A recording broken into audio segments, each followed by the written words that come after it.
Exercício 3.19, eu já estou na figura para deixar claro o texto, meus caros. Temos uma bomba que executa aqui o seu trabalho e faz com que este pistão fique em equilíbrio.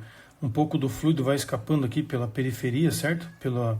Por esses espacinhos, e que você tem um perfil de velocidade que está designado bem próximo aqui desse contato, onde a velocidade máxima está ali representada, perfil linear, certo? Vamos lá ao texto. Então, no sistema da figura, o óleo fornecido pela bomba mantém o pistão parado. O óleo escoa através da folga entre o pistão e o cilindro com uma distribuição linear de velocidades, tendo a máxima velocidade na linha de centro da seção de escoamento. Calcular a vazão de óleo que deve ser fornecida pela bomba, adotando a área da coroa circular igual a π dy. Bom, então, vamos lá. Nós temos que achar a vazão. 3.19. A vazão, meus caros, por definição, vazão volumétrica, é a área vezes a velocidade. E aí, muito cuidado, né? Velocidade média. Esta área é a área da coroa que ele falou no texto, né? Uma vez que, por onde está escapando esse fluido? Esse fluido está escapando por uma rosquinha, digamos assim, né? Essa coroa que ele está falando é o espaço entre pistão e este cilindro oco. Então seria mais ou menos isso daqui que está escapando o fluido, certo? Como ele definiu a área da coroa, basicamente nós temos πd vezes epsilon, velocidade média. Então, a resposta sai desde que tenhamos a velocidade média. E aí vem os problemas dessa questão. Nós estamos com um perfil linear. E esse perfil linear, ele não é qualquer tipo de escoamento. Um perfil linear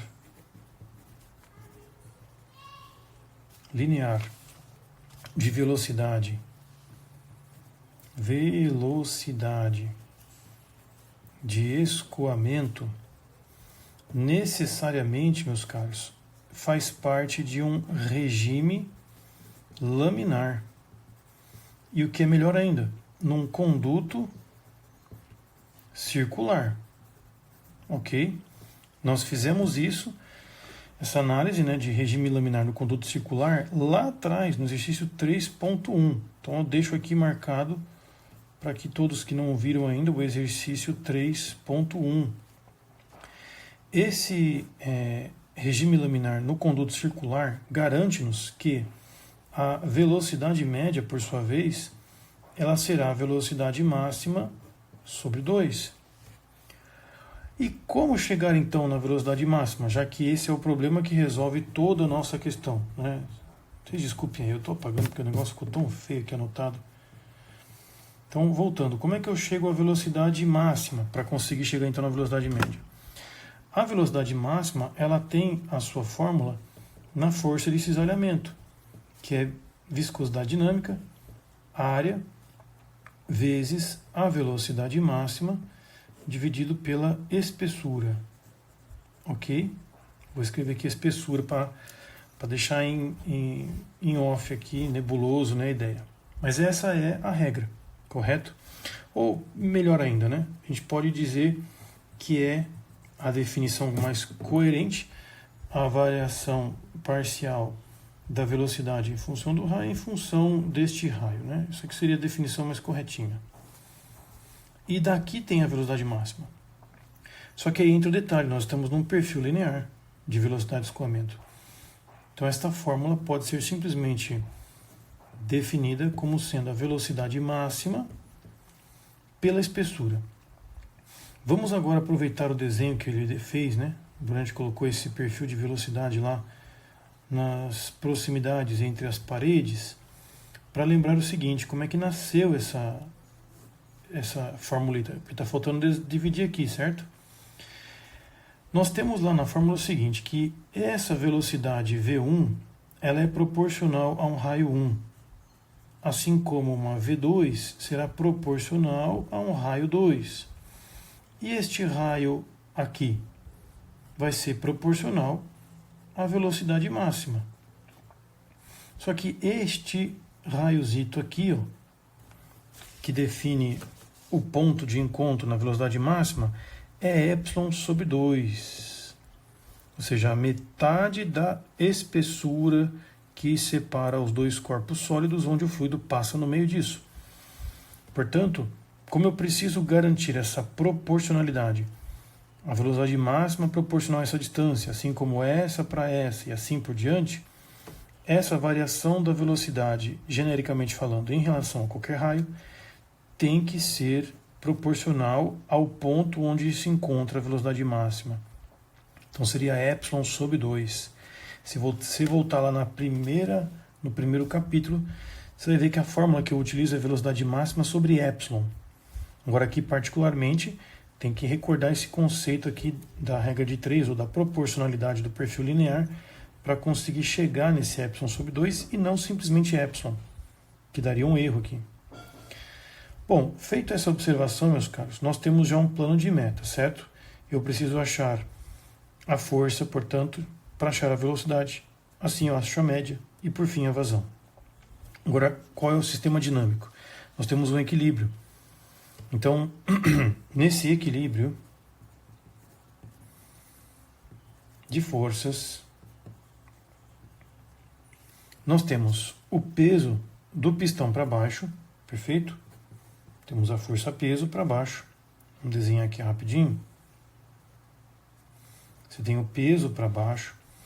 Você tem a força da pressão, vou chamar de F', e uma força de cisalhamento, que se dá pelo fluido estar escoando nas laterais desse cilindro. Então essas seriam as três forças envolvidas. Então, portanto, o peso tem que ser igual à força da pressão.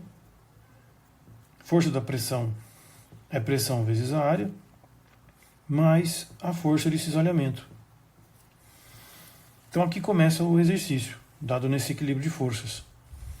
O peso foi dado, gente. No texto aqui nós temos o peso do pistão e algumas características. 520 pi, newtons. A pressão foi dada 50 kilonewtons. A área que estamos estudando é a área do pistão. Pi vezes d ao quadrado sobre 4.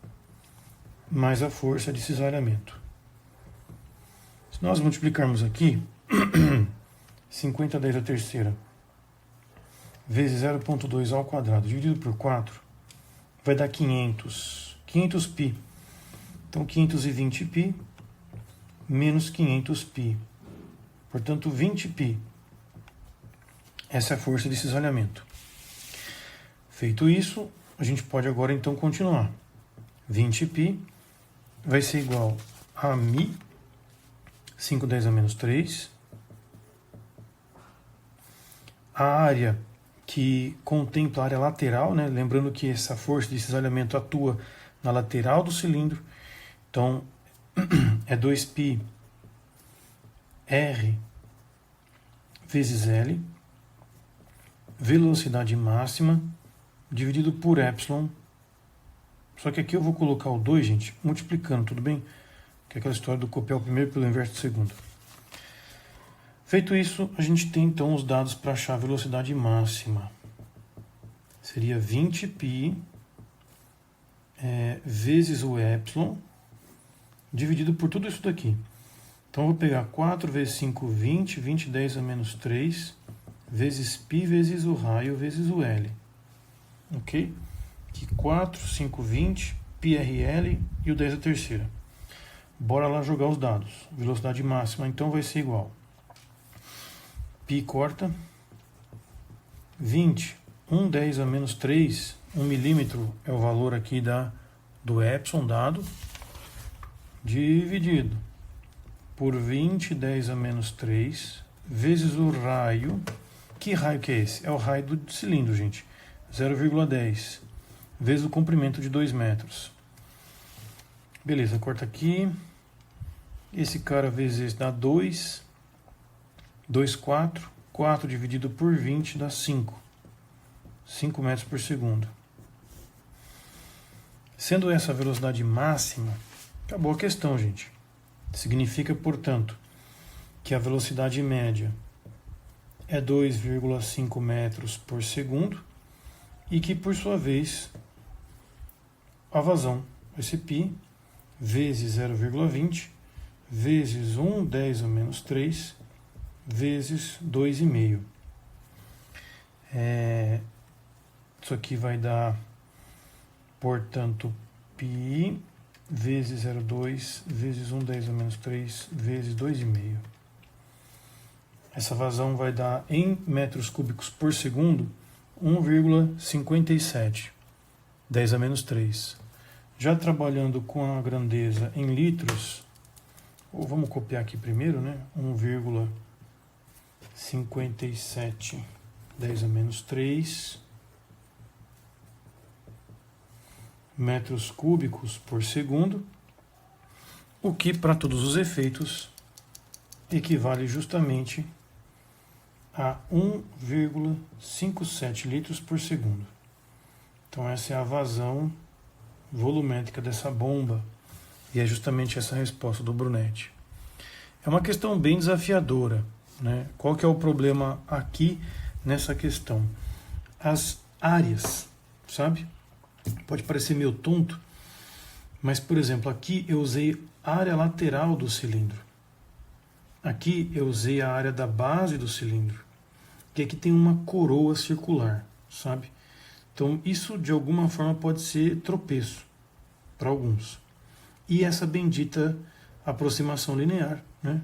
Para chegar à velocidade máxima sobre a distância que a corresponde, tem que fazer essa análise detalhada. Caso você tenha se questionado, poxa, mas você está assumindo que a velocidade média é a máxima sobre 2, né? Você não fez a integração. Não, meu caro, não fiz. Eu fiz paralelamente essa integração. Ela dá um trabalho danado. Eu posso até mostrar aqui essa resolução que eu tenho para dar uma noção da dificuldade, certo? Você tem que descrever o perfil linear dessa velocidade. Só que isso vai gerar para você duas equações, justamente porque o perfil é linear e ele tem um crescimento e depois um decrescimento. Então você tem que equacionar duas equações, que seriam essas duas aqui. Isso vai te gerar dois limites de integração, porque você começa, digamos, que do ponto máximo mais metade, porque você tem que vir daqui até a metade, depois da metade até o máximo de novo. Então, esses limites de integração são bem chatinhos. As integrais, elas não são complicadas, são super tranquilas, mas os passos matemáticos são tão enfadonhos e chatos, e pode confiar, deu 2,5, gente. Eu fui lá e confirmei, né, essa história toda. Se caso você ainda ficou com dúvida nessa bendita integração, pode comentar aí, depois eu faço uma coisa um pouco mais formal, sem números, né, para ver se a coisa sai bonitinha. Onde a gente tem que cair simplesmente na velocidade máxima sobre 2. Mas como é um regime num conduto circular com perfil linear, isso enquadra-se no regime laminar, gente. Então dá para você assumir certas condições para facilitar a resolução. Espero que tenham apreciado essas resoluções. Encerramos o capítulo 3. Eu não vou resolver os exercícios 3.20 ao 24 por não sentir neles uma necessidade tão grande, que é a história do gradiente. Então, ficamos por aqui. Valeu por acompanhar até agora. Vamos para o quarto capítulo.